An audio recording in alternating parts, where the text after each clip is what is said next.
গাছ তো হত্যা হয়, এটা আইন হওয়া উচিত যে গাছ হত্যা হলে জেল না হোক, কিন্তু ওকে আমরা দোষী সাব্যস্ত করতে পারি যে ও হত্যাকারী, ও গাছ খুনি। এটাই মূল মেসেজ, যে এই এই সরকার গাছ খুনি, এই সোসাইটি গাছ খুনি।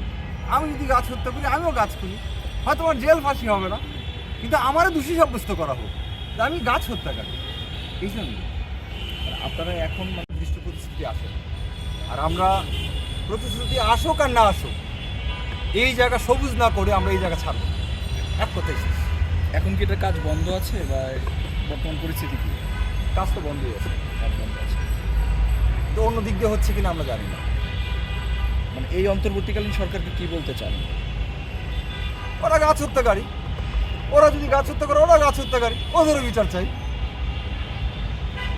এই বিচার পোকারা করবে, এই বিচার শেয়ালে করবে, বাদুর করবে, শকুন করবে, যারা এই গাছে থাকতো। ওরা বিচার পাবে তো, ওদের বিচার করা হবে।